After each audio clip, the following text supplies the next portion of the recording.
ओम सहना वतु मंत्र बोलेंगे। इनहेल। ओम सहना भवतु सहनो भुनक्तु सह वीर्यं कर्वावहै तेजस्विनावधीतमस्तु मा विद्विषावहै। ओम शांति शांति शांति। Relax gently open your eyes। शिक्षा अध्यायवल्ली चल रहा है, तैत्तरीय उपनिषद चल रहा है आपका। पिछले अध्याय में पिछले लेक्चर में आप 6 अनुवाक कर चुके थे शिक्षा अध्यायवल्ली का। अब यहाँ मतलब एक तरह से आधे अनुवाक हो गए थे, आधे बचे हैं, ऑलमोस्ट 12 हैं। तो शिक्षा अध्यायवल्ली में शिक्षा के बारे में बताया जा रहा है और क्या क्या ऋषि उपदेश दे रहे हैं ये आप इसमें समझ रहे हैं। तो यहाँ जब हम बात करते हैं तो इसमें बताते हैं ऋषि कि बोलते हैं कि पृथ्वी अंतरिक्षम द्योर्दिशोऽन्तर्विदिशः अग्निर्वायुरदित्य चंद्रमा नक्षत्राणि आपः औषधयो वनस्पतस्य आकाश आत्मा इत्यधिभूतम् अथाध्यात्म प्राण व्यान अपान उदान समान चक्षुश्रोत्र मनोवाक् त्वक् चर्ममा स्नावास्थि मज्जा एतत् विधिधाय ऋषिर्वोचत् पांक्तं वा इदं सर्वं पांक्तनैव पांक्तकृत स्पृणोति। अर्थात यहाँ बताते हैं, महर्षि बताते हैं कि पृथ्वी, अंतरिक्ष, द्यौ, दिशाएं, अवान्तर दिशाएं और ये एक पंचक है। पृथ्वी, अंतरिक्ष, द्यौ, दिशाएं, अवान्तर दिशाएं, ये एक पंचक है, अर्थात 5 समुदाय हैं। अग्नि, वायु, आदित्य, चंद्रमा, नक्षत्र, ये दूसरा पंचक है। अग्नि, वायु, आदित्य, चंद्रमा, नक्षत्र, ये दूसरा पंचक है। तीसरा पंचक बताया है जल, औषधि, वनस्पति, आकाश, आत्मा, ये तीसरा पंचक है। और ये तीनों पंचक क्या है? ब्रह्मांड में है, इसलिए ये अधिभूत पंचक कहे जाते हैं। ये तीनों पंचक ब्रह्मांड में हैं, इसलिए इन तीनों पंचकों को अधिभूत पंचक कहा जाता है। इसी तरह से पिंड में भी, हमारे शरीर में भी, एक तो ब्रह्मांड के पंचक हुए, अब पिंड के पंचक समझ लीजिए। तो इसी तरह से हमारे पिंड में भी पंचक हैं और वो मनुष्य शरीर में होने की वजह से अध्यात्म पंचक कहे जाते हैं। तो प्राण, व्यान, अपान, उदान, समान, ये एक पंचक हो गया। चक्षु, श्रोत्र, मन, वाक, त्वक, यह दूसरा पंचक हो गया। और चर्म, मांस, स्नायु, अस्थि, मज्जा, ये तीसरा पंचक हो गया। तो ब्रह्मांड और पिंड के इन तीन पंचकों की गणना करके महर्षि ने कहा है कि ये सब 5 ही हैं। एक पंचक से दूसरे पंचक की पालना होती है, अर्थात एक पंचक दूसरे पंचक की उसकी बनाए रखने में हेल्प करता है, मदद करता है। और ब्रह्मांड का और पिंड का आपस में बड़ा गहरा संबंध है। इस सृष्टि में ब्रह्मांड, जिसको मैक्रोकोस्म कहते हैं, और पिंड, जिसको माइक्रोकोस्म कहते हैं, एक दूसरे का समन्वय है। इसके बिना ये दोनों नहीं रह सकते, अर्थात ब्रह्मांड, पिंड और ब्रह्मांड ये दोनों हैं। इसलिए बोला जाता है जो ब्रह्मांड में है वही पिंड में है, जो ब्रह्मांड में है वही पिंड में है। तो इस सप्तम वल्ली में ये बात कही गई है। ब्रह्मांड का पिंड के साथ समन्वय बताया गया है, उसका संबंध बताया गया है, उनके पंचक बताए गए हैं। 3 पंचक ब्रह्मांड के बताए गए हैं तो 3 पंचक पिंड के बताए गए हैं। इन तीनों तीन पंचकों का संबंध बताया गया, गहरा संबंध बताया गया है। इसलिए ब्रह्मांड का संबंध हमारे पिंड से है और वो इतना है कि हम एक दूसरे के समन्वय के साथ रहते हैं। शिक्षा अध्याय वल्ली के आठवें अनुवाक में कहा जाता है, वो बोलते हैं कि ओम ही ब्रह्म है। जो ओम है, ओम ही ब्रह्म है, ओम ही सब कुछ है। और संसार जो है, पूरा संसार जो है वो ओम की ही अनुकृति है, उसी की ही क्रिएशन है। तो यहाँ ओम का रहस्य बताया गया है कि ओम ही ब्रह्म बताया गया है, ओम को ही सब कुछ बताया गया है, और ओम की वजह से ही, ओम की ही अनुकृति बताया गया है ये सारा संसार। तो गुरु शिष्य को पाठ सुनाता है, जब कहता है, क्या कहता है कि जब भी पाठ शुरू करता है गुरु तो ओम का उच्चारण करता है, तब शिष्य ओम कहकर ही पाठ सुनता है और सुनाता है। शिष्य भी सुनाता है और शिक्षक भी, गुरु भी। तो गुरु भी अपना टीचिंग शुरू करेगा तो ओम से शुरू करेगा, और स्टूडेंट भी यदि उसको पाठ सुनाने को बोला तो तब भी वो ओम से शुरू करेगा। तो ओम कहकर एक तरह से सामवेद का गान करता है, शास्त्र का पाठ करता है। शास्त्र पाठ ओम से, और समाप्ति भी शमोम ओम से ही होती है। अर्धव्य ओम कहकर यजुर्वेद का पाठ करता है। ब्रह्मा ओम से परमात्मा की स्तुति करता है, और ओम कहकर ही अग्निहोत्र प्रारंभ करने की अनुज्ञा देता है। अर्थात जो भी शुभ कर्म कर रहे हैं, जो भी काम कर रहे हैं, उसमें हम ओम का उच्चारण करेंगे। शुरुआत में भी ओम का उच्चारण करेंगे और समाप्ति पर भी ओम का उच्चारण करेंगे। तो समाप्ति पर और प्रारंभ में, दोनों में हमको ओम का उच्चारण करना चाहिए, या मंत्र का उच्चारण करना चाहिए, और मंत्र के साथ ओम को जोड़ा ही जाता है। तो जैसे हम करते ही हैं, क्लास शुरू करेंगे तब ओम शुरू करेंगे, और जब क्लास खत्म करते हैं तब भी ओम का एक तरह से करते हैं।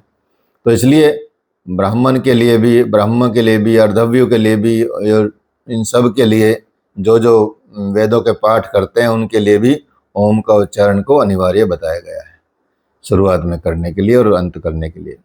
तो ब्राह्मण प्रवचन करते समय भी ओम का प्रयोग ही करता है, और कहता है कि मैं ब्रह्म को प्राप्त करूं। इस तरह से वह ब्रह्म को प्राप्त कर लेता है। तो ओम में बड़ी शक्ति है। ओम को ही इस पूरे संसार का जनक माना गया है। इस संसार ब्रह्म ही ओम का स्वरूप है। ईश्वर जो है वो ओम ही ईश्वर का स्वरूप माना जाता है। तो यहाँ 8वीं वल्ली में ये बात कही गई, ओम का महत्व बताया गया। अब शिक्षा अध्याय की नौवा अनुवाक, 8वीं वल्ली नहीं, मतलब वल्ली तो एक ही है, और मतलब शिक्षा अध्याय वल्ली, उसमें 8वें अनुवाक में ये बात की गई। अब 9वें अनुवाक में बात करते हैं ऋत का पालन करें, लेकिन स्वाध्याय और प्रवचन को न भूलें। सत्य का पालन करें और स्वाध्याय और प्रवचन को न छोड़ें। तो ऋत का पालन करना है और सत्य का पालन करना है, जिसमें बताया भी जाता है कि नमो ब्रह्मणे नमस्ते वायु त्वमेव ब्रह्म प्रत्यक्षम ब्रह्मासि त्वमेव प्रत्यक्षम ब्रह्मासि ऋतम वदिष्यामि सत्यम वदिष्यामि। इस तरह का जो मंत्र आया है, शुरू में भी आपने देखा होगा, तो उसकी बात कही गई है। तो इसलिए यदि हम इस तरह से पालन करते हैं अपने उपनिषदों का, अपने मंत्रों का, और अपने इसका स्वाध्याय में जब पालन करते हैं, तो हम जब भी हम स्टडी करते हैं तो स्वाध्याय, कुछ भी काम करें अपने स्वाध्याय को और प्रवचन को न छोड़ें। तप करें लेकिन स्वाध्याय और प्रवचन को साथ रखें। श्रम दम और बाकी साधन जो हैं, या कोई अग्निहोत्र कर रहे हैं, या अतिथि सेवा कर रहे हैं, या मनुष्य सेवा कर रहे हैं, या प्रजा पालन कर रहे हैं, या संतान उत्पत्ति पुत्र पौत्रों का पालन कर रहे हैं, सभी कुछ करें, लेकिन कभी भी स्वाध्याय ना छोड़ें। कभी भी प्रवचन कोई सुनने को मिल रहा है उसको कभी त्याग ना करें। तो आप समझ रहे हैं कि स्वाध्याय का कितना महत्व है। सब कुछ करें, कुछ भी करें आप, ठीक है, कुछ भी करते रहें, उससे कोई मतलब नहीं है, लेकिन आपको क्या करना है, आपको स्वाध्याय अवश्य करना है। सेल्फ स्टडी जरूर करनी है, शास्त्रों का अध्ययन जरूर करते रहना है, खुद का अध्ययन भी करते रहना है। स्वाध्याय को 2 अर्थों में लिया जाता है। एक तो पुस्तकों का अध्ययन करें, शास्त्रों का अध्ययन करें, धार्मिक ग्रंथों का अध्ययन करें, सही किताबों का अध्ययन करें और साथ में स्वयं का अध्ययन भी करें कि आपका स्तर कितना पहुंच रहा है, आगे बढ़ रहे हैं आप। तो इस तरह से, और कभी भी प्रवचन का त्याग न करें। सत्य ही सब कुछ है, ये सत्य वाक, और कह सकते हैं कि इसको सत्य से आपको बल मिलता है, शक्ति मिलती है, आपका तप सिद्ध होता है। तप ही सब कुछ है। तपस्वी जो होते हैं वो अनन्य भक्ति से, अनन्य प्रेम से भगवान को पा लेते हैं। तो वो भी कभी भी स्वाध्याय नहीं छोड़ते, वो भी कभी भी प्रवचन नहीं छोड़ते हैं। तो एक तपस्वी पुरुष इष्ट के पुत्र का भी कथन यही है कि स्वाध्याय और प्रवचन ही सब कुछ है। और बाकी ऋषियों ने भी कहा है कि स्वाध्याय ही तप है, प्रवचन ही तप है, लेकिन सत्य, तप, दम, ऋत, इनका साथ स्वाध्याय और प्रवचन को कभी नहीं छोड़ना चाहिए। स्वाध्याय का मतलब हो गया यहाँ स्वयं का अध्ययन करना, और प्रवचन का मतलब हो गया स्वाध्याय किए हुए दूसरों को उपदेश देना। अर्थात प्रवचन सुनना भी है और देना भी है। यदि आपने अच्छे से अध्ययन कर लिया तभी प्रवचन दें। ऐसा नहीं कि प्रवचन यदि बोल दिया है इसमें तो आप प्रवचन शुरू कर दें अज्ञानता के साथ। तो ज्ञान के साथ आपको प्रवचन करना, पहले खुद को अध्ययन करना है, स्वयं का अध्ययन करना है, शास्त्रों का अध्ययन करना है, तो आप तब जाके आप उस चीज़ों को प्राप्त कर सकते हैं। ठीक है। तो यहाँ शिक्षा अध्यायवल्ली आप देखेंगे, इसका ये पूरा हुआ कौन सा, 9वां अनुवाक। अब 10वें अनुवाक की बात करते हैं। शिक्षा अध्यायवल्ली का 10वां अनुवाक में कहा गया है कि ये शरीर उल्टा टंगा हुआ वृक्ष है, ऊर्ध्व मूल शाख, जो अध्याय 15 में भगवत गीता में भी कहा गया है। ठीक है। तो ये कहा गया है कि ये शरीर उल्टा टंगा हुआ वृक्ष है, और मैं इस शरीर रूपी वृक्ष को ढोए ढोए फिरता हूँ। ये शरीर रूपी वृक्ष है, मैं इसको इधर उधर ले जाता रहता हूँ, ढोए ढोए रुकता हूँ, और मैं इससे अलग हूँ। और मेरी कीर्ति इतनी फैले जितनी फैली हुई है। ठीक है। मतलब मैं जितना संसार में जो तप का असर होता है या अध्यात्म का असर होता है, ठीक है, जैसे कोई पहाड़ हो कीर्ति का, इस तरह से मेरी कीर्ति फैले, और इसी तरह से पर्वत की चोटी की तरह मैं पवित्र हिम की तरह चमकूं, और पवित्रता को लेकर इसको ऊंचा उठूं, पर्वत की चोटी की तरह मैं ऊपर प्रोग्रेस करूं, उठूं, मेरे उठने में अपवित्रता ना हो कभी भी। कैसी पवित्रता हो, हिम के जैसी पवित्रता। जैसे आप पहाड़ पे, हिमालय पे देखेंगे या बहुत बर्फ़ की चोटियाँ देखेंगे तो वहाँ कोई गंदगी नहीं होती, वहाँ एकदम चमक होती है, एकदम पवित्रता होती है। हिम की सी पवित्रता वो मांग कर रहे हैं। और मैं अन्नों में, जो अन्न होते हैं उसमें अमृत की भांति हो जाऊं, और धन में मैं वर्चस्वी धन की भांति हो जाऊं, जिसका वर्चस्व फैलता है, और बुद्धि में कभी छीन न होने वाली मेरी जो इंटेलेक्चुअलिटी है उस तरह से अमर हो जाए। इसलिए त्रिशंकु ऋषि के ये जो वेद को आधार लेकर कहे हुए वचन हैं उनका मैं पालन कर जाऊं, मेरी ऐसी प्रार्थना है, मेरा ऐसा विचार है। तो ये यहाँ पे जो महत्व बताया गया है कि शरीर रूपी जो वृक्ष है ये कैसा है, किसको सींचना है, उसमें संसार रूपी वृक्ष बताया गया भगवत गीता में, यहाँ शरीर रूपी वृक्ष बताया गया है। तो दो इस तरह से आप इसको समझ सकते हैं, लेकिन आप अलग हैं, शरीर अलग है। ये इसमें बात महत्वपूर्ण की गई है कि आपको शरीर को अलग मानना है और अपने को अलग मानना है, क्योंकि आप शरीर है ही नहीं, आप तो शुद्ध चेतन आत्मा हैं, सनातन है, सत्य हैं, परमात्मा स्वरूप हैं, उसको आपको ध्यान में रखना है। तो शिक्षा अध्यायवल्ली का 11वां अनुवाक में बताया गया है कि वेद पढ़ने के बाद, ठीक है, दीक्षांत भाषण होता है, अर्थात अध्ययन के बाद दीक्षांत समारोह की बात की गई है। शिक्षा अध्यायवल्ली का मतलब यही है कि आपको कन्वोकेशन भी करना है। तो जैसे ये कहाँ से आया कन्वोकेशन, और कहाँ से दीक्षांत वाला समारोह आया या भाषण आया, वो वहीं से आया। तो जब आप वेद पढ़ चुके होते हैं, क्योंकि शिक्षा या अर्थात शिक्षा प्राप्त कर चुके होते हैं यहाँ, क्योंकि उस वक्त में वेद का अध्ययन किया जाता था, शास्त्रों का अध्ययन किया जाता था, उपनिषदों का अध्ययन किया जाता था, तो उसके बाद ही दीक्षांत भाषण होता था। तो यही बताया गया है कि वेद विद्या पढ़ने के बाद आचार्य जो शिष्य होते थे, शिष्यों को अनुशासन सिखाता रहता था जीवन भर, और उनको अनुशासित करके दीक्षांत भाषण देता हुआ कहता है। अब शिक्षक क्या भाषण देता है आप देखेंगे तो शिक्षक बोलते हैं, जब आप शिक्षा प्राप्त करके जा रहे हैं तो शिक्षक कहते हैं कि सत्य बोलना चाहिए, हमेशा सत्य बोलना है, धर्म का आचरण करना है, हमेशा धर्म का आचरण करना है। अर्थात जब छोड़ के जा रहे हैं आप स्कूल कॉलेज, तो शिक्षक आपको या गुरु आपको एक निर्देश देता है, कन्वोकेशन एड्रेस देता है, भाषण देता है कि आपको सत्य बोलना है, धर्म का आचरण करना है, और कभी भी स्वाध्याय में प्रमाद नहीं करना है, अध्ययन करते रहना है। ठीक है, तो जब ऐसा किया जाए तो कभी भी इस तरह की चीज़ें नहीं करनी जो समाज को नुकसान करे। धर्म का आचरण का मतलब यही है कि आप अपने भी धर्म में रहें, आपको जो जिम्मेदारी सौंपी गई है वो ईमानदारी से करें, धर्म का आचरण करें का मतलब ये हुआ कि समाज में जो हित रहे, धर्म अनुकूल रहे, कोई भी चीज़ अधर्म का साथ ना दें, ना अधर्म को बढ़ावा देने की कोशिश करें, इस तरह से करें।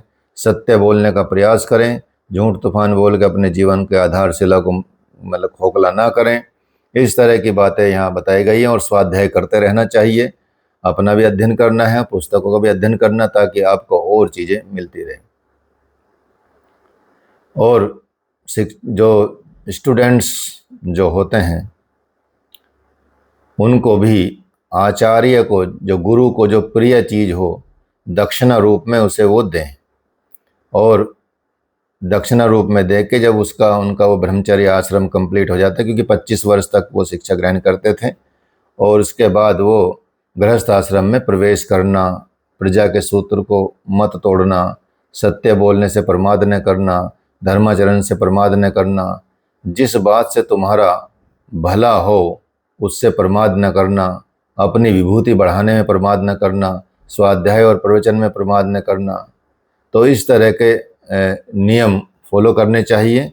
गुरु दक्षिणा देने के बाद ये प्रण करना चाहिए शिष्य को, और गुरु को जो प्रिय चीज़ हो वो उसको भेंट करनी चाहिए।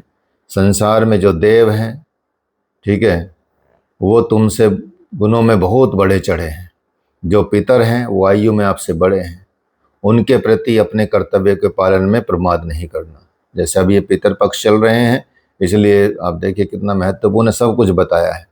स्टूडेंट्स को मतलब शिष्य को क्या क्या करना है, कि जो देव हैं उनमें तुमसे ज़्यादा गुण हैं, क्योंकि जिनमें ज़्यादा गुण हैं अर्थात हमसे ज़्यादा, देव भी ना माने, यदि हमसे ज़्यादा किसी में गुण मिलते हैं तो कभी भी उनका अपमान न करें, अर्थात अपने कर्तव्य का पालन करें, क्योंकि वो आपके गुणों में भी बड़े हैं, और जो पितर हैं, जो पूर्वज हैं, वो आपकी आयु में, आपसे आयु में बड़े हैं।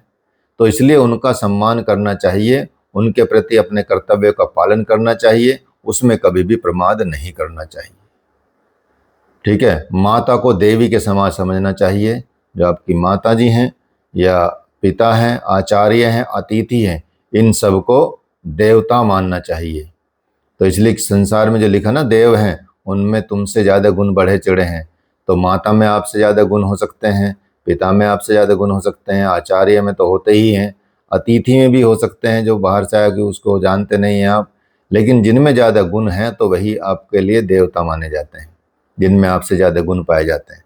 तो माता को देवी समझना, पिता आचार्य, अतिथि को देव समझना, अतिथि देवो भव, आचार्य देवो भव, पिता देवो भव, ठीक है, माता देवी भव, इस तरह से उनको ये भी बोला भी जाता है कि माता पिता की करिए सेव, इनसे नहीं पहुँचे देव। तो ये तो बहुत बड़े देवताओं में आते हैं माता पिता। ध्यान रहे, भगवान में नहीं आते, देवी देवताओं में आते हैं। तो इनसे बढ़ के कोई देवता होते नहीं हैं। हमारे जो अनिंदित कर्म हैं उन्हीं का सेवन करना चाहिए, जिनसे हमारी निंदा नहीं होती। ऐसे कर्म हमको करने चाहिए, उन्हीं का हमको सेवन करना चाहिए, दूसरों का नहीं।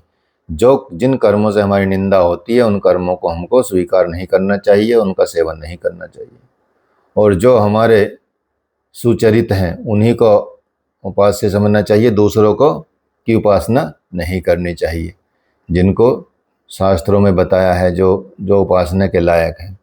इसलिए हमसे श्रेष्ठ विद्वान जहाँ बैठे हों वहाँ उनके उपदेश को ध्यान से सुनना चाहिए। कितनी शिक्षा दी जा रही है, आप सोचिए, कितना आचरण बताया जा रहा है। आज के समय में भी यदि आप अध्ययन करते हैं, स्वाध्याय करते हैं, तो आप देखिए कि विद्यार्थी को स्कूल छोड़ते समय कैसी कैसी बातें सिखाई जाती हैं और किस तरह से उसका आचरण डेवलप किया जाता है। तो वो कितना महत्वपूर्ण है समाज में। फिर मतलब कह सकते हैं कि कुछ भी गलत और बुराइयां फैलेंगी ही नहीं, अराजकता असामाजिकता फैलेगी ही नहीं, यदि इस तरह से शिक्षा दे। तो एक और इम्पोर्टेंट बात आपको भी इसमें बता देते हैं कि यही लेक्चर आप जब भी कभी ऐसा लगे कि आपको कहीं भाषण देना है एजुकेशन संस्थान में, तो बस इस लेक्चर को, इसको 11वें वल्ली को तैयार कर, अनुवाक को, शिक्षा अध्याय के 11वें अनुवाक से आप तैयारी कर सकते हैं। इस पूरे के पूरे लेक्चर को तैयार कर सकते हैं। सोचिए कितना बढ़िया बना बनाया है सब कुछ कंसेप्ट। आप कहाँ एआई के चक्कर में पड़ोगे, एआई तो उठपटांग चीज़ लगा बना के देगा आपको, ठीक है। और ये आपका सबसे बड़ा एआई आपके सामने बैठे हैं, उपनिषद शास्त्र। तो शिक्षा अध्याय वल्ली में, एजुकेशन में, ये टीचर्स के लिए बड़ा महत्वपूर्ण है, प्रिंसिपल्स के लिए बड़ा महत्वपूर्ण है, गुरुओं के लिए बड़ा महत्वपूर्ण है कि क्या अपने शिष्य को सिखाएं और कैसा भाषण दें। तो अपने बच्चे भी ऐसा भाषण देंगे तो सब जगह आपकी वाहवाही लुटेगी। कोई पढ़ता नहीं है इन चीज़ों को, जो इतना गहराई से छिपी हुई चीज़ें हैं आपके पास। तो क्या सिखा रहे हैं, हमसे श्रेष्ठ विद्वान जहां बैठे हों वहां उनके उपदेश को ध्यान से सुनना चाहिए। लेकिन आपको चाहे कुछ पता हो या ना पता हो, यह ध्यान रखना है इसमें। जहां आपसे श्रेष्ठ विद्वान हैं, अगर लगता है कि वो विद्वान गलत बात बोल रहे हैं तो कभी भी वाद विवाद में नहीं पड़ना, उनसे बहस नहीं करना, क्योंकि वो किस संदर्भ में क्या बात बोलते हैं आपको नहीं पता, ठीक है। वो क्या चाहते हैं और किस तरह का बदलाव किसी में चाह रहे होंगे। हो सकता है कि कुछ गलत बोल के कुछ चीज़ों को सुधारना चाह रहे हो। तो यदि आप वाद विवाद में पड़ेंगे तो आप मतलब एक तरह से पाप कर रहे हैं। तो इसलिए कभी भी हमसे जो श्रेष्ठ विद्वान है उनसे कभी भी वाद विवाद नहीं करना है, उपदेश उनका सुनना है, श्रद्धा से उनको ध्यान देना है। अश्रद्धा उनके अंदर कभी भी नहीं दिखानी है, श्रद्धा दिखानी है, अश्रद्धा नहीं दिखानी। ये नहीं बोलना कि हाँ भाई बहुत ज्ञानवान है, आ गया भाई कहीं से आइए, इससे ज़्यादा तो हमको ही पता है। वो सारी चीज़ें आपको नहीं दिखानी। जो आपसे श्रेष्ठ विद्वान है उसकी बात कर रहे हैं, और जो श्रेष्ठ बनने की नकल करते हैं आजकल उनकी बात नहीं कर रहे हैं। जो एआई और व्हाट्सएप से पढ़े हुए आते हैं और या इंस्टाग्राम से पढ़े हुए आते हैं, ऐसे लोगों की बात नहीं कर रहे हैं, ठीक है। तो वो तो आपसे क्या श्रेष्ठ होंगे, आप क्या क्या पढ़ रहे हैं आप सोचिए। तो श्रद्धा से उनको श्रद्धा रखनी है उनके अंदर, अश्रद्धा से कभी भी उनको ध्यान नहीं देना है, मतलब छोड़ देना है।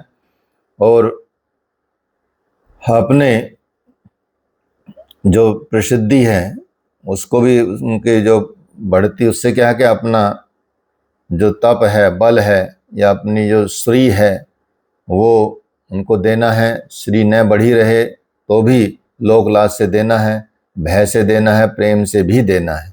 अर्थात उनको दक्षिणा देनी है, कुछ भी करना, जो भी घर में ऐसे विद्वान आए या कुछ भी आए, तो इस तरह साधु संत आए, तो उसमें भी आपको सम्मान के साथ साथ सब चीज़ों को ध्यान देना है।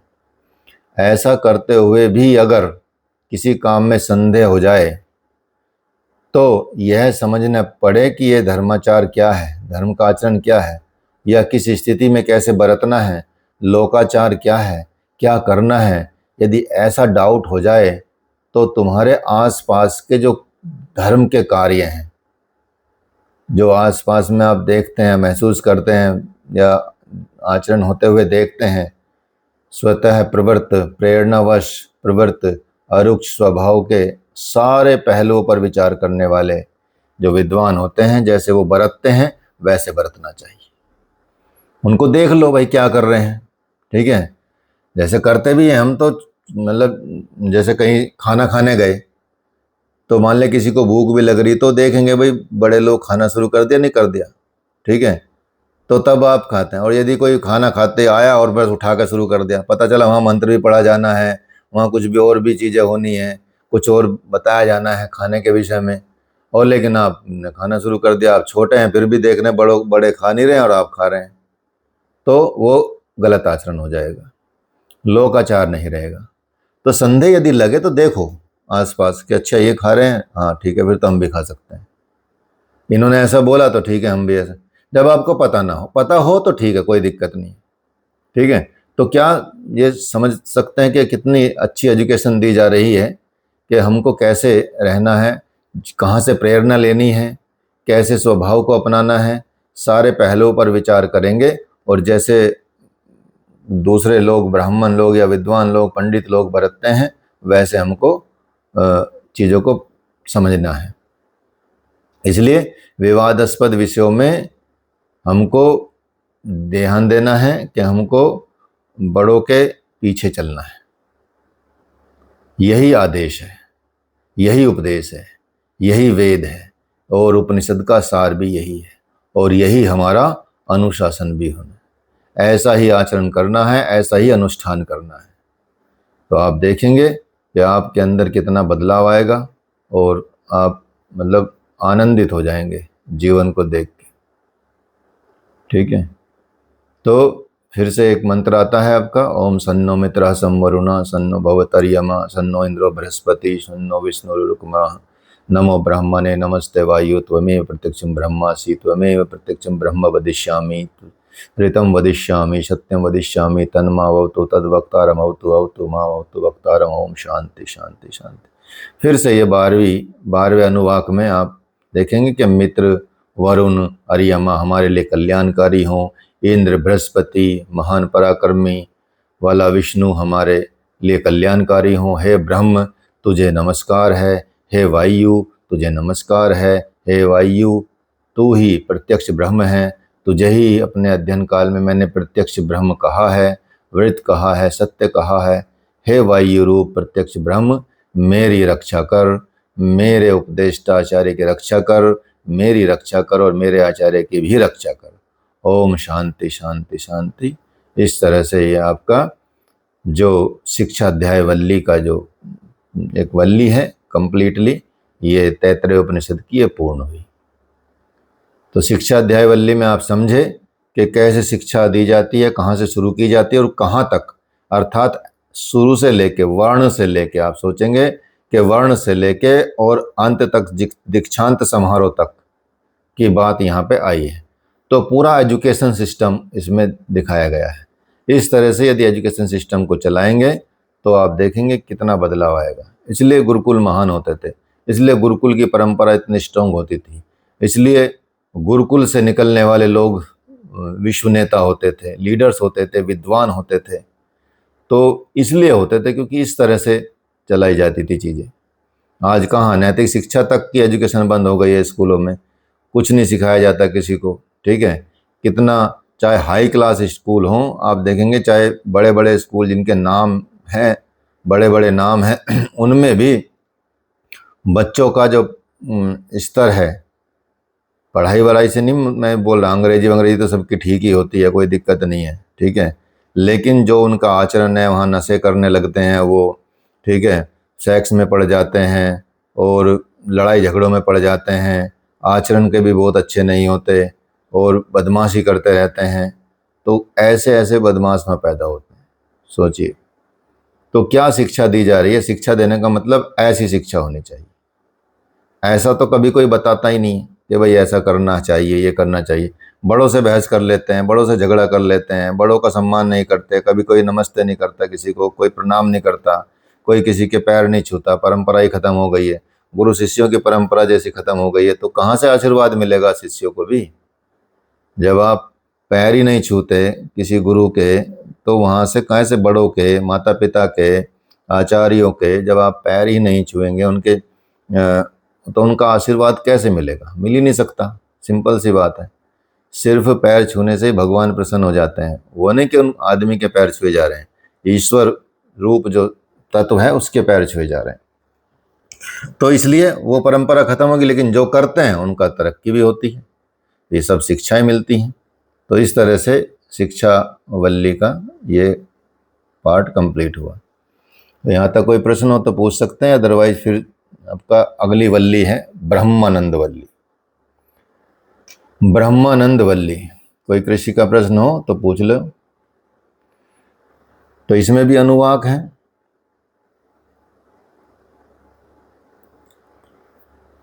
प्रथम अनुवाक ब्रह्मानंद वल्ली का, पहले अभी क्या चली थी? शिक्षाध्याय वल्ली, अब है ब्रह्मानंद वल्ली। तो ब्रह्मानंद वल्ली का पहला अनुवाक हम करेंगे। इसमें पहले अनुवाक में ही जो मंत्र है वो है जो आज बोला शुरू में, ओम सहनावतु सहनो भुनक्तु सह वीर्यं करवावहै तेजस्विनाम धीतमस्तु मा विद्विषावहै ओम शांति शांति शांति। अर्थात हम दोनों, अर्थात गुरु और शिष्य को परमात्मा साथ साथ हमारी रक्षा करें, हम दोनों साथ साथ भोजन पाएं, प्रसाद पाएं, भोगें, हम दोनों साथ साथ अपने बल की वृद्धि करें, हम दोनों का पढ़ाया हुआ तेजस्वी हो, पढ़ा हुआ और पढ़ाया हुआ तेजस्वी हो, हम आपस में कभी द्वेष न करें। ओम शांति शांति शांति। इसका विस्तार से मैंने वर्णन किया है एक वीडियो में, क्लास में, भगवद गीता क्लास में भी किया है, उसमें से आप देख सकते हैं। बहुत बड़ा विस्तार है और अपने उसमें भी है, जब हम देते हैं किताब, वो देते हैं मैनुअल देते हैं योगा टीटीसी का, उसमें भी इसमें हमने पूरा विस्तार से लिखा है। तो उसको पढ़ लेंगे, समझ लेंगे या वीडियो देख लेंगे, ठीक है। तो यहाँ ब्रह्म का वेत्ता और अन्य व्यक्तियों के लिए जो कुछ भी परे है, निकट नहीं दूर है, उसे प्राप्त कर लेता है। ये कहा भी जाता है कि ब्रह्म सत्य है, ज्ञान है, अनंत है। वो कहाँ छिपा बैठा है? हृदय की गुफा में छिपा बैठा है। लेकिन साथ में ही आप देखेंगे परम व्योम में है, अंतरिक्ष मंडल में स्पष्ट दिखाई देता है। उसे जो जान लेता है वो सर्वज्ञ ब्रह्म का साथी हो जाता है। उसको जान लेना बड़ा महत्वपूर्ण होता है, और साथी होने के कारण से ब्रह्म के लिए कोई कामना अपूर्ण नहीं रह जाती। इस तरह से वो कंप्लीट रूप से तृप्त होता है, और ब्रह्म का साथी होने के कारण से उसके लिए भी कोई कामना अपूर्ण नहीं रह जाती, सब प्रकार से तृप्त हो जाता है। आपके व्यवहार से, आपके भक्ति से, आपकी अनन्य भक्ति से, अव्यभिचारिणी भक्ति से, और परमात्मा के द्वारा आपको आशीर्वाद देने से, आपकी सारी कामनाओं की पूर्ति से, दोनों ही तृप्त हो जाते हैं। कोई कामना अपूर्ण बचती नहीं, सब कामनाओं का पूर्ति हो जाती है। उसी ब्रह्म से, क्योंकि आकाश हुआ है, आकाश से वायु बना है, वायु से अग्नि बनी है, अग्नि से जल का निर्माण हुआ है, जल से पृथ्वी का निर्माण हुआ है, पृथ्वी से औषधियों का निर्माण हुआ है, और औषधियों से अन्न, और अन्न से वीर्य, और वीर्य से पुरुष। ये प्रक्रिया है, ये है सर्कल, ठीक है। कहाँ से कैसे निर्माण होता है? कोई ये बोलने लगे कि मुझे तो मेरे माता पिता ने बनाया है, ठीक है, तो वो तो कभी बना ही नहीं सकते ना। जब तक ये प्रोसेस नहीं फॉलो होगा तो कैसे बना लेंगे? अकेले को ही बना लेंगे। ऐसे संसार का निर्माण हुआ, फिर पृथ्वी, जल से पृथ्वी बनी, अग्नि से जल बना, और पृथ्वी से औषधि बनी, औषधि से अन्न बना, अन्न से वीर्य बना, वीर्य से पुष्प बना। इसलिए आप देखेंगे क्या जल और अग्नि की यदि हम बात करें तो क्या आप उत्तर दे सकते हैं इसका कि क्या अग्नि जल को जला सकती है, भस्म कर सकती है या नहीं? ये बताओ। जल को अग्नि भस्म कर सकती है क्या? बताओ। राश में परिवर्तित कर सकती है। भस्म बोल रहा मैं तो, जैसे जलाया, बांस जलाया, भस्म कर दिया, राख बची ना। परिवर्तन कर सकती है बस। भस्म तो खत्म तो नहीं कर सकती ना।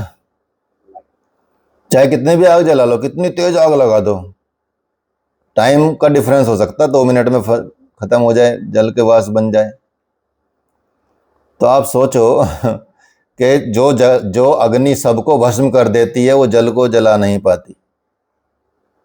उड़ा सकती है लेकिन खत्म नहीं कर सकती। तो ये रहस्य में प्रकृति है, रहस्य है सारी चीजें, इसलिए जल से है अग्नि का उदय हुआ है। ठीक है, अग्नि से जल बना है, और जल से पृथ्वी बनी, और पृथ्वी से क्या बने? औषधियां, और औषधियों से क्या बना? अन्न। ठीक है, अन्न से बना वीर्य, वीर्य से पुरुष बना। तो ये शरीर जो है, अन्न और अन्न के रस के अतिरिक्त क्या है? इस शरीर का स्थूल रूप हमें क्या दिखाई देता है? क्या दिखाई देगा? सबसे ऊपर सिर दिख रहा है, दायां भाग दिख रहा है, बायां भाग दिख रहा है, धड़ दिख रही है, पूंछ दिख रही है, या है तो है दिख रही है, नहीं है तो नहीं दिख रही है। जहां से, मतलब पूंछ का मतलब ये हो गया जहां से बैठता है, तशरीफ जिसको बोलते हैं, आओ तशरीफ रखिए। ठीक है, तशरीफ रखवाते ना, आज ये तशरीफ रखिए। ठीक है, ये तशरीफ है। तो जहां से बैठता, पूंछ बोलते हैं, वहीं से तो बैठता है। यह स्थूल शरीर प्राणी का अन्नमय कोश कहा गया है। इस स्थूल में शरीर को मनुष्य का क्या कहा गया? अन्नमय कोश कहा गया है। क्यों? क्योंकि यह शरीर अन्न के अतिरिक्त किसी से नहीं बनता। आप बचपन में बच्चे को खिलाते हैं, पिलाते हैं, उसी से तो शरीर बढ़ता है। अगर उसको खिलाना पिलाना छोड़ देंगे तो कहाँ रहेगा? खत्म हो जाएगा शरीर। आप भी यदि खाना पीना छोड़ देंगे तो शरीर खत्म हो जाएगा। ठीक है, तो ये शरीर किससे बना? अन्न और अन्न के रस से बना है। ठीक है, अन्न और उसके रस से बना है। ये स्थूल शरीर है, और इस शरीर में जो शरीर दिखाई देता है आपको फिजिकली रूप में, इसी को क्या कहते हैं? अन्नमय कोश कहते हैं। क्या कहा इसको? अन्नमय कोश। तो ब्रह्मानंद वल्ली का दूसरा अनुवाक में बताया गया है कि 5 कोश क्या क्या हैं। 5 कोशों का वर्णन यहाँ किया गया है। तो ये बताया जाता है कि सब प्रजाओं की, जितनी भी संसार की है, सब प्रजाओं की उत्पत्ति किससे होती है? अन्न से होती है। सारी प्रजाओं की उत्पत्ति अन्न से ही होती है। जो कोई भी प्राणी पृथ्वी पर आश्रित है, वो अन्न से ही जीवित रहते हैं। अन्न मतलब खान पीन। यहाँ अन्न का मतलब ये मत समझना कि सिर्फ अनाज ही है, चावल, जी हम तो चावल खा लेंगे, आप बताओ कि हम तो अनाज नहीं खाएंगे, चावल खा लेंगे। ठीक है, ठीक है, नहीं हम तो चावल, हम तो फ्रूट सब्जी पे रह लेंगे, हम तो केटो डाइट, पता नहीं क्या क्या डाइट नाम का ले लेंगे, हम तो उस पर रह लेंगे। तो यहाँ गलत मत समझना, अन्न को सिर्फ अन्न मत समझना, अर्थात खाने पीने की सभी चीजों को अन्न कहा गया है। ठीक है, तो मनुष्य अन्न से ही जीवित रहता है। अंत में बाद में क्या होता है? वो अन्न में ही विलीन हो जाता है, अन्न में ही लीन हो जाता है। क्यों? क्योंकि पंच महाभूतों का श्रेष्ठतम रूप अन्न ही है। जो पंच महाभूत हैं उनका सबसे श्रेष्ठ रूप क्या है?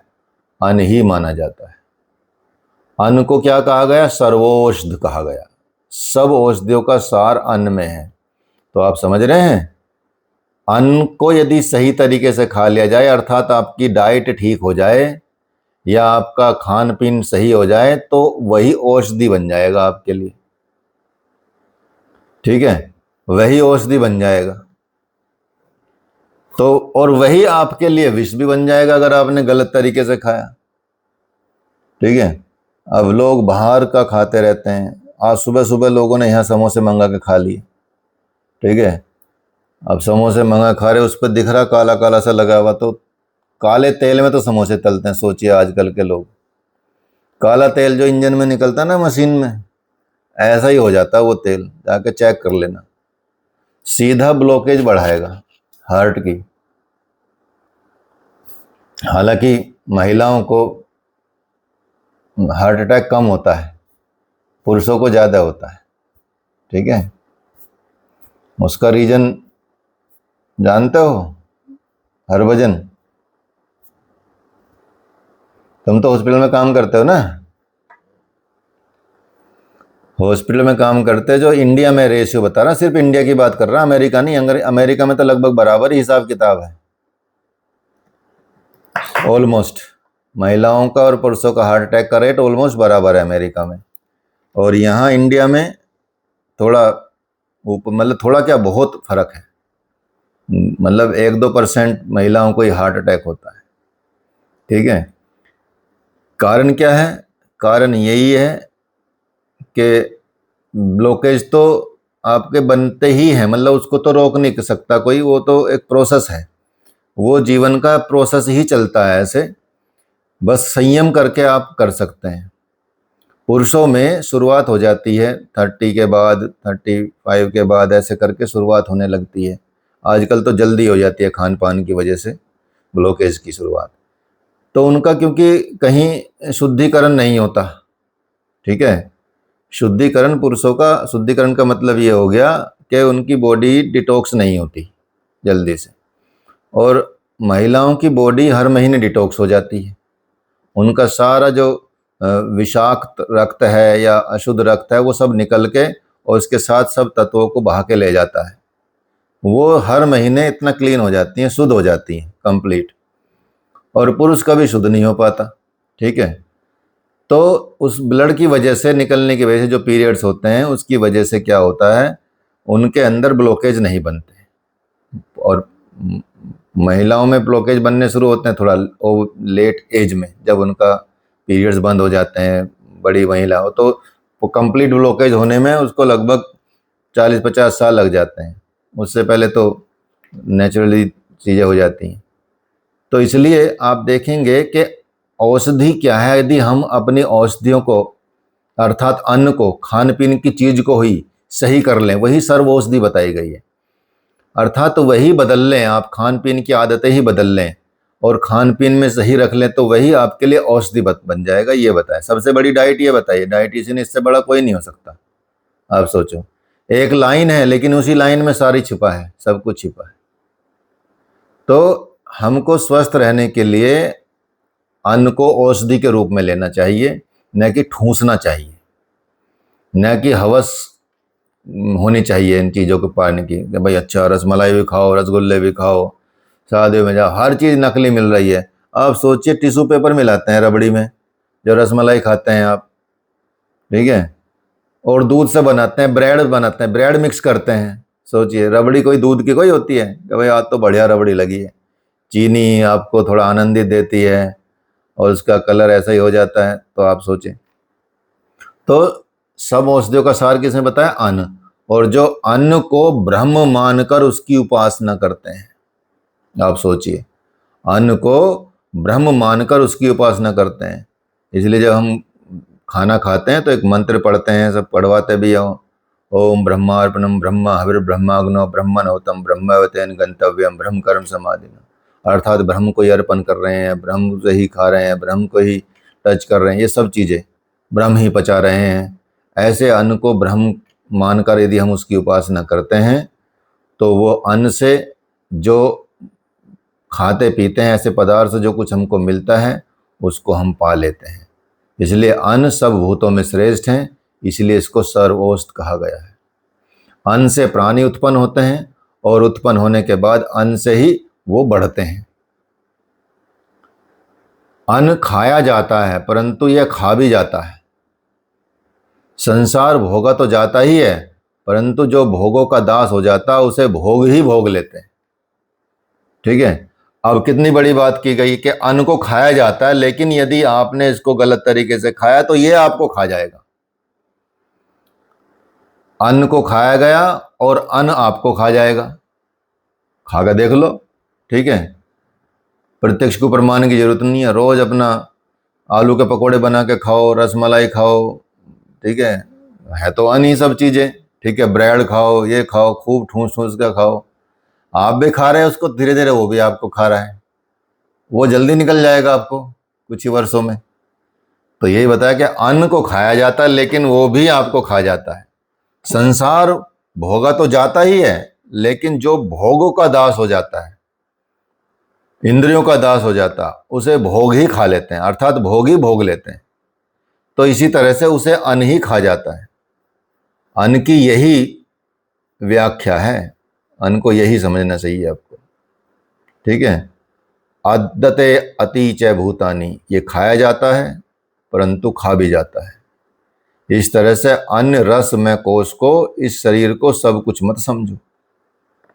इससे अलग किंतु इसके भीतर इस शरीर का आत्मा एक और अन्य शरीर है।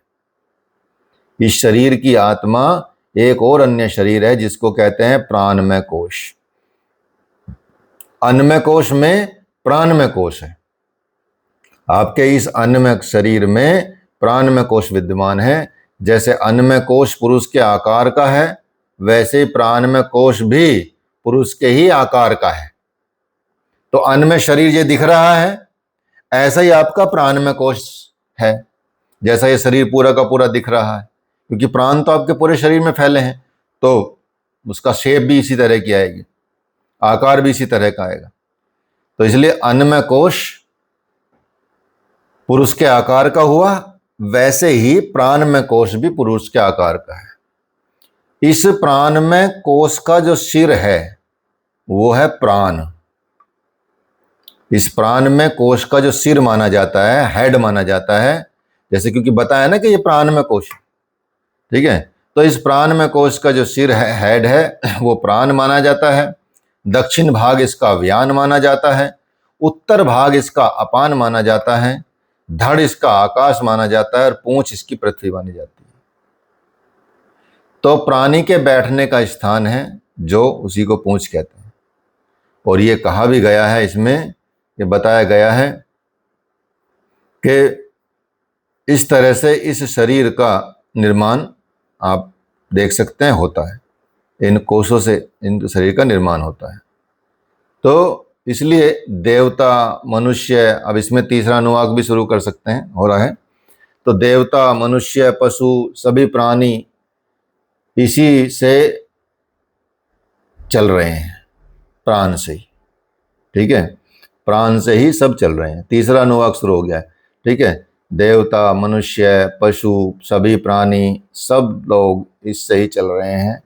प्राण ही सब भूतों की आयु है, इसलिए इसको क्या कहते हैं, सर्वायु कहा जाता है। यही सर्वायु है, इसी से सब की आयु है। ये नहीं है तो आयु खत्म। और जो प्राण को ब्रह्म मानकर उसकी उपासना करता है, उस वे अपनी सारी आयु को प्राप्त कर लेता है, अर्थात वो पूर्ण आयु को प्राप्त करता है। प्राण की उपासना कैसे करेंगे आप? जैसे अन्न की उपासना कर रहे हैं, अन्न को कैसे खाना है, ऐसे प्राण में कोश को मजबूत बनाना है। तो उसको भी अपना प्राणायाम वगैरह से करके या उस तरह की चीज़ों को करके आप कर सकते हैं। इसलिए बताया जाता है कि जो इसकी उपासना करता है, प्राण की उपासना करता है, प्राण में कोश का ध्यान रखता है, वो संपूर्ण आयु को प्राप्त करता है। उसकी आयु कम समय में नहीं होगी, अर्थात उसकी जितनी आयु मिली है उतने में ही होगी। इसलिए प्राण ही सब भूतों की आयु कहा गया, इसलिए उसे सर्वायु कहते हैं। तो प्राण में कोश का वही आत्मा है जो अन्न में कोश का है। इस तरह से प्राण में कोश से अलग, लेकिन इसके भीतर इस प्राण में कोश का आत्मा का एक और शरीर है, जिसे कहते हैं मनोमय कोश। एक तीसरा शरीर है मनोमय कोश। तो प्राणमय कोश में मनोमय कोश कंप्लीट है, पूर्ण है, पूर्ण रूप से है। जैसे प्राणमय कोश पुरुष के आकार का है, वैसे ही मनोमय कोश भी पुरुष के आकार का ही है, ठीक है। एक ऊपर की लेयर हुई, फिर एक अंदर की लेयर हुई, फिर एक अंदर की लेयर हुई, शेप वही आएगी। तो प्राणमय कोश के जैसा ही, जैसे प्राणमय कोश अन्नमय कोश शरीर पुरुष के आकार का है, तो जैसे अन्नमय कोश पुरुष के आकार का, ऐसी प्राणमय कोश पुरुष के आकार का हुआ। उसी तरह से मनोमय कोश भी पुरुष के आकार का हुआ। तो यहाँ इस मनोमय कोश का जो सिर है वो यजुर्वेद है, यजु है। दक्षिण भाग ऋग्वेद माना जाता है, उत्तर भाग सामवेद माना जाता है। धड़ इसका आदेश है और पूंछ इसका अथर्ववेद है। यह भी कहे, ये कहा भी है। ठीक है, तो आप देखेंगे इसकी जो मनोमय कोश का जो निर्माण होगा, आप देखेंगे शास्त्रों के अध्ययन से, उसकी तरफ मन लगाने से उसकी तृप्ति वहाँ से होगी। ठीक है, अध्यात्म में उतरने से उस तरह से इसकी तृप्ति होगी। तो इसलिए इसको मनोमय कोश आप समझे, और मनोमय कोश की जो पार्ट हैं वो आप समझ गए। यहाँ ब्रह्मानंद वल्ली का चौथा अनुवाक चलेगा। तो वाणी को बोला जाता है, वाणी जहाँ से लौट आती है, मन जिसे प्राप्त नहीं कर सकता, और उस आनंद रूप ब्रह्म को वो जो जान लेता है वो कभी भयभीत नहीं होता। इसलिए हमको क्या करना चाहिए, अन्न प्राण और मन को ब्रह्म मानकर उसकी उपासना करनी चाहिए। और यदि अन्न प्राण मन को ब्रह्म मानकर उसकी उपासना करते हैं तो सारे भोग्य पदार्थों को पा लेता है इंसान।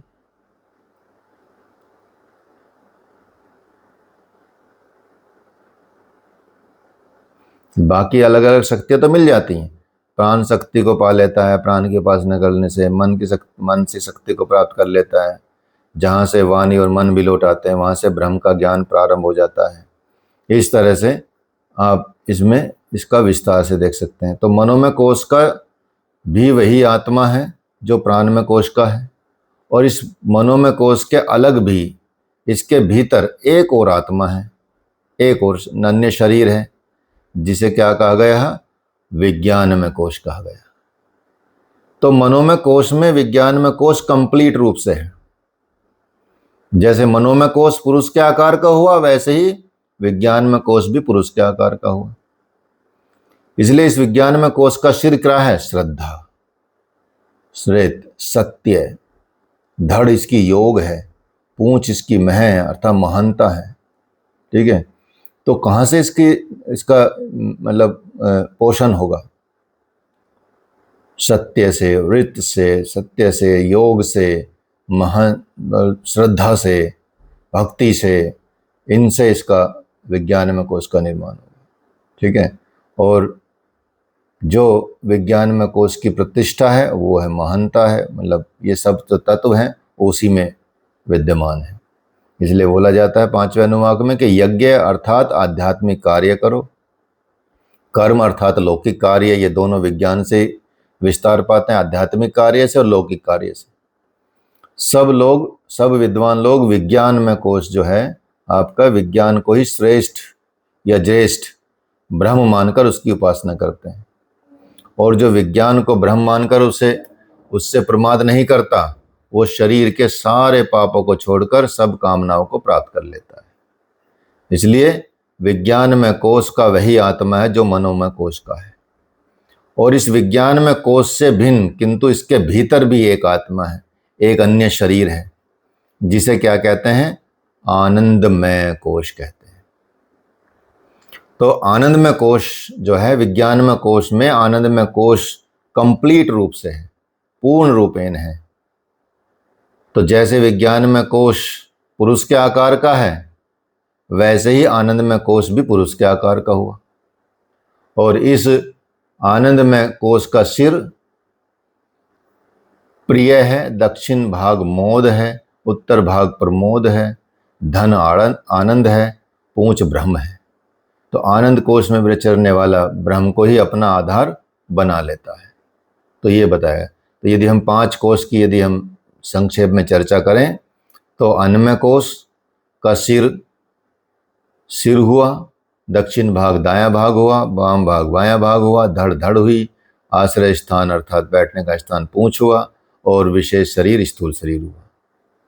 इसी तरह से प्राणमय कोश का प्राण हुआ, सिर, दक्षिण भाग कान हुआ, वाम भाग अपान हुआ, धड़ आकाश हुई, पृथ्वी आपका आश्रय स्थान हुई। ये सूक्ष्म शरीर है। बाकी पहला ही है एक स्थूल शरीर, बाकी सब सूक्ष्म शरीर में आते हैं। ठीक है, इस तरह से आप इसको समझ सकते हैं। इसी तरह से विज्ञान में मनोमय कोश का ऋजु, यजु, रक, साम, आदेश, अथर्व। विज्ञान में कोश का इसी तरह से श्रद्धा, वृत्त, सत्य, योग, मह। और आनंद में कोश का प्रिय, मोद, प्रमोद, आनंद और ब्रह्म। ये लास्ट वाला कोर्स है कारण में शरीर। और पहला तो हो गया सूक्ष्म स्थूल शरीर, दूसरा, तीसरा, चौथा हो गया सूक्ष्म शरीर, और पांचवा हो गया कारण शरीर। तो ये 5 कोशों में पहला कोश अन्नमय कोश है। यह शरीर ही अन्नमय कोश है। और पृथ्वी, आप, तेज, वायु, आकाश इन 5 महाभूतों से बना है।